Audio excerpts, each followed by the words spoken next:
rappeler le titre, s'il vous plaît, de votre court-métrage? Le film s'appelle Homme de mer. D'accord. Et vous dites qu'il est en compétition? Il est en compétition. Compétition nationale.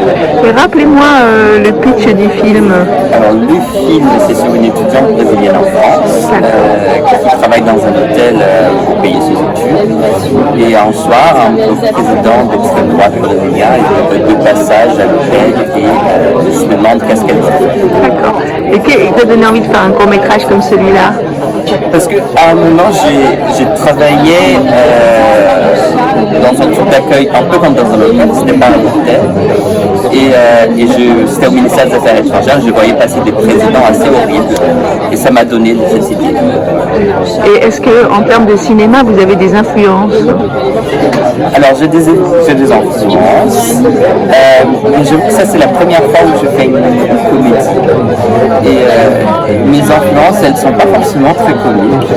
Et voilà, moi, je sais pas, je suis un grand fan de films de Aung San Suu, par exemple.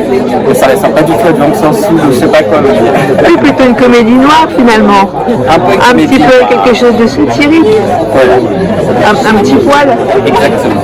Eh ben, bravo, Sorel. Bravo. Et puis, bonne chance pour la compétition.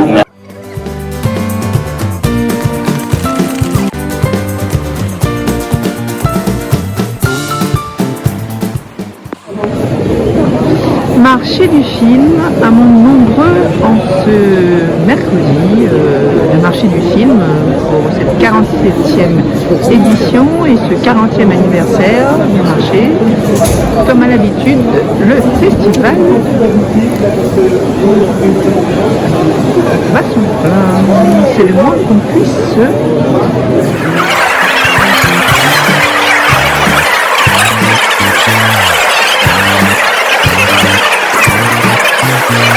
du Québec ici? C'est les stands du court-métrage du Québec ici? Québec. Eh ben, enchanté, je serai chez vous là bientôt. Ah, super. Je serai chez vous d'ici un mois pour le festival Regard. Ah, ben c'est cool. Non, plus qu'un mois parce que là on est le 5. J'y serai pour du 19 au 23. Ah, ben je vais y aller.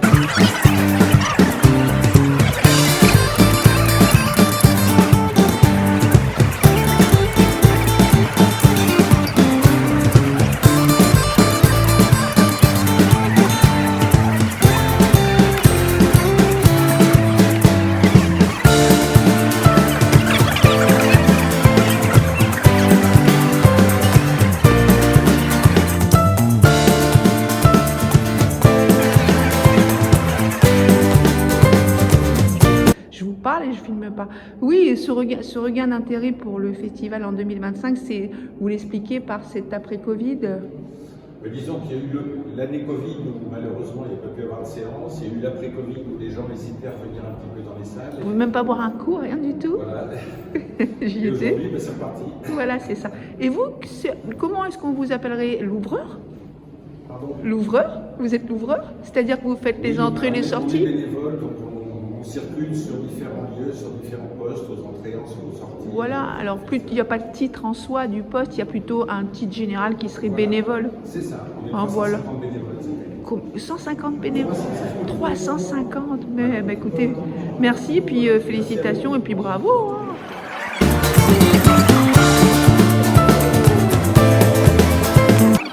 Patrick, je pense toujours à toi quand je suis à Clermont-Ferrand, comment tu étais inséparable de ta caméra. Eh ben Tu voilà, t'en rappelles? écoute, maintenant, c'est toi. Voilà, ça y est, maintenant on est vendu. Rembourser mes dettes. Et ta caméra, tu l'as plus maintenant? Si, mais avec les cassettes, quand même, t'as du mal quand même à tourner. Et l'iPhone, alors Patrick, l'iPhone. Voilà, c'est ça. Et tu sais qu'on fait des super trucs, toi. Maintenant, j'ai un œil greffé, j'ai une caméra greffée dans l'œil.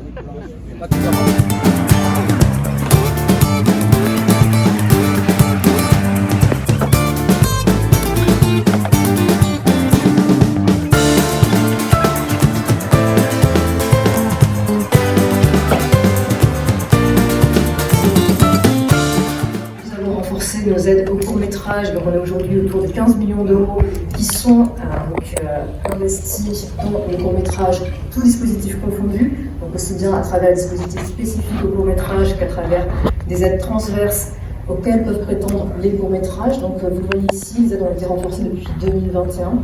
En 2024, on est à 15,4 millions. Et puis, évidemment, ce qu'on constate aussi chaque année, c'est que le court-métrage est de plus en plus un passage valorisé qui permet aux cinéastes derrière de pouvoir faire un premier long. Vous le voyez en 2023, près de 80% de celles qui ont réalisé leur premier long métrage étaient passés par le court, alors qu'on était à 43% 10 ans auparavant. Donc la grande majorité ont fait leurs armes sur le court métrage, donc c'est un passage, comme je disais, de plus en plus valorisé. On peut aussi le voir comme un passage de plus en plus obligé, qui rassure aussi certainement les investisseurs. Mais en tout cas, voilà, le court métrage aujourd'hui, c'est également une passerelle de plus en plus importante vers le long métrage. Pas que, mais ce qu'on peut dire également sur ces cours qui ont été aidés par le CNC en termes de financement maintenant. Donc en termes de financement, vous voyez ici le coût de production moyen par court-métrage aidé. En 2021, il était de 103 000 € en moyenne. Il avait augmenté en 2022, dans un contexte où il y avait une forte inflation en 2022, à 115 000 €. En 2023, c'est stable, 115 000 € en moyenne. Évidemment, c'est une moyenne, ça recouvre des réalités très contrastées, avec des cours qui ont des économies très différentes. À nouveau, si je prends par exemple les cours qui sont aidés à l'aide après réalisation, on est plutôt sur un budget moyen de 150 000 €. Si je prends l'aide après réalisation, on est plutôt autour de 50 000 € en moyenne pour ces courts-métrages. Donc évidemment, des réalités assez différentes, des économies différentes. Et puis vous le voyez, en fonction aussi du genre, on va avoir là aussi des fortes différences, comme chaque année. L'animation est plus coûteuse que la fiction, qui elle-même est plus coûteuse que le documentaire, les films expérimentaux. Un peu plus de 180 000 € pour un cours d'animation, autour de 100 000 € pour un cours de fiction et 80 000 €.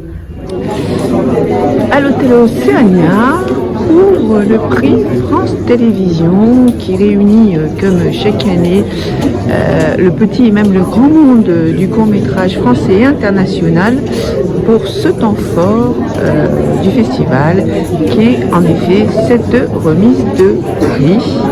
Et puis la surprise toujours puisque l'on apprend ce jour-là quel est le film qui sera donc couronné de ce prix France Télévisions remis par Christophe Taudière que l'on peut voir tout au loin sur continuer. Réalisateurs, réalisatrices, producteurs, distributeurs qui arrivaient après ou quelquefois même avant. Anaïs, coucou Anaïs. Faire des films, faire du cours, le cours c'est génial, le cours c'est la vie.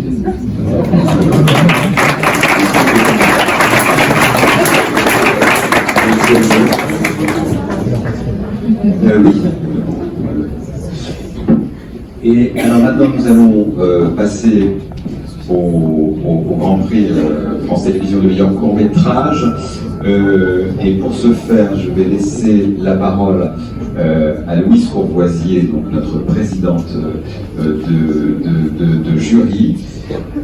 Si Pierre-Louis peut envoyer le bobino, voilà, c'est Louise qui va vous dévoiler le Grand Prix de cette année. Ah oui, sinon c'est pas drôle. Suspense.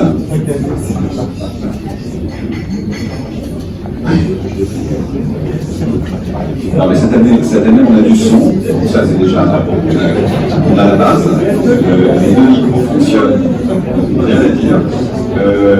Ensuite, alors voilà, prix France Télévisions, c'est Christophe Taudière qui remet le prix, mais il y a comme un problème de son, sachant que c'est Louise Courvoisier qui va remettre le prix. Un petit peu de son, un petit peu plus fort pour que tout le monde puisse entendre le Grand Prix. France Télé.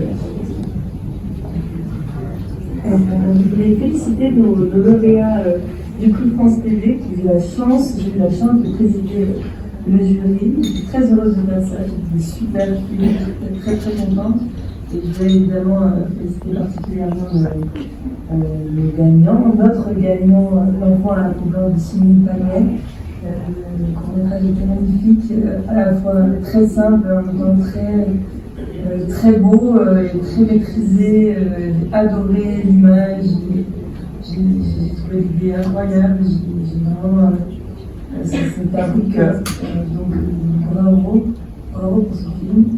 Et les deux acteurs, Marie-Lou Cavanet et Rodrigue Toledo, tous les deux étaient magnifiques dans le film Boucan que j'ai adoré. Et particulièrement aussi les féliciter, on a beaucoup parlé avec Olivier, il était charmé et par le film, par ses performances. Donc bravo à vous et voilà, c'est une très belle soirée.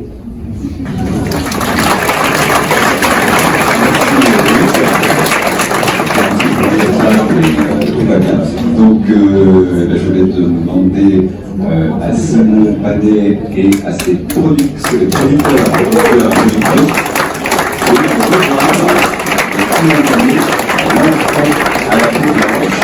également en compétition ici à Clermont. Eh bien, Simon, je te remets une demande de course de 5 000 € de la part de France Télévisions. Et puis, également un engagement de France Télévisions pour le prochain court-métrage.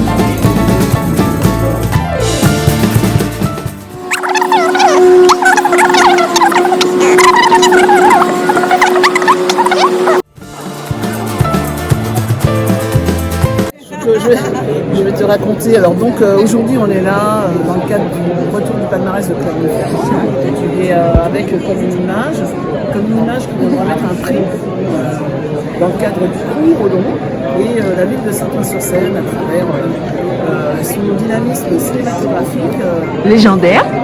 oui, grâce à une politique très importante de monsieur le maire Karim Bouamrane. On a décidé de concrétiser, de pérenniser ce partenariat avec le Festival de Clermont-Ferrand et comme une image. Bravo, bravo, bravo. Malheureusement, il a fallu faire un choix. Donc cette année, le prix des effets visuels numériques. Peut-être un mot sur le prix. Alors le prix est customisé par une artiste locale qu'on aime beaucoup, qui s'appelle Cathy Courreau, Nocat, avec qui on travaille. Ça c'est Max, c'est notre mascotte, et tous les ans c'est notre prix. Voilà, c'est une petite touche, une petite contribution. Et on a le plaisir de remettre le prix du coup au film Généalogie de la violence. On a un vrai succès aussi.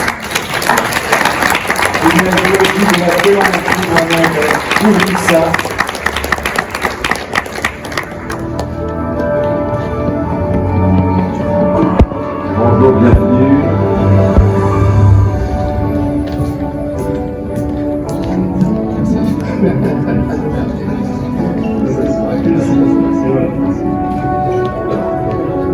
Avec son équipe,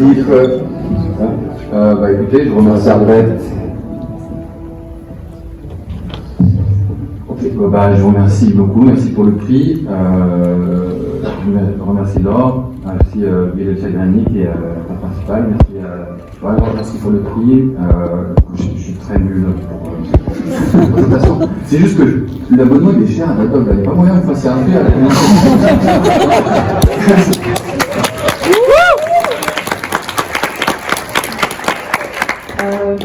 Bonjour à tous, je suis la productrice du film. Merci au Festival de Clermont, à tous les partenaires, à Adobe. Clémence Cuvelier, la post-productrice, n'est pas là aujourd'hui, mais elle a fait un travail énorme sur ce film, donc je la remercie personnellement au nom de toute l'équipe. On remercie Welcome to Love, la boîte de production, Simon Kounowski, un des artistes VFX. La liste des crédits, comme vous pouvez l'imaginer, est très longue. Donc voilà, merci à tous ceux qui ont participé aux effets spéciaux sur ce film et à la bourse du CNC aussi qu'on a eue, pour la bourse spéciale des effets spéciaux, qui a permis d'aller un peu jusqu'au bout des idées de moi-même et de sa vision. Voilà, merci à tous. Merci. Allez-y, je t'en prie, prenez votre temps. Je remercie Laure parce qu'elle travaillait chez Vision à l'époque et c'est elle qui a cru au projet depuis maintenant très très longtemps et c'est au-delà d'être une productrice, c'est une amie et voilà, je vais la remercier.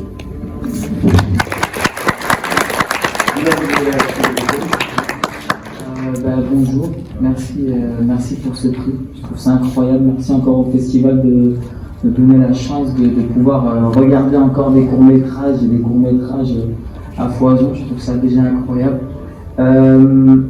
Voilà, ce film il parle d'un sujet qui est nécessaire déjà je trouve, et c'est des histoires qu'on a vécues qu'on vit et qu'on vivra encore tant que les choses ne changeront pas et tant que la société ne changera pas. Et pour moi, c'est un honneur devant mon gros crâne là. Cet écran, j'ai l'impression d'être dans un rêve. Mais merci encore Mohamed de m'avoir donné cette confiance, Laura toi aussi. Merci pour ce prix et je vous aime de tout mon cœur.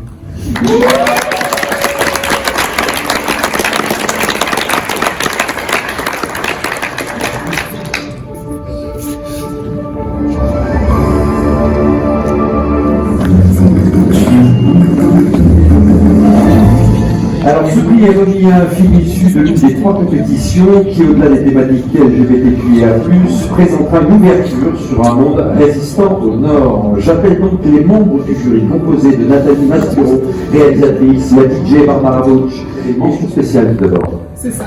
Et c'est moi qui vais la remettre. Et je suis extrêmement honorée de remettre cette mention spéciale. J'ai mis beaucoup de paillettes. Parce que je pense que c'est un prix qui a mis beaucoup de paillettes dans ma vie, beaucoup de joie. Et je voudrais vraiment remercier Franck de mettre un peu plus de lumière dans le cinéma. J'ai aussi mis des diamants, parce que chaque proposition qu'on a vue était pur diamant. Et je voudrais vraiment dire que j'ai été touchée par le courage que vous avez tous eu et toutes eu à raconter vos histoires. Et on a voulu donner une mention spéciale du jury, parce que je pense qu'il y a des films qui peuvent changer la vie des gens qui les voient, et il y a des films qui ont aussi la force de changer la vie des gens qui les font. La mention spéciale du jury est remise à Big Boys Don't Cry. Big Boys Don't Cry qui est de ses comédiens Wissem, Romnan, Emmanuel Roll. Merci de continuer à les applaudir. Emmanuel Israël.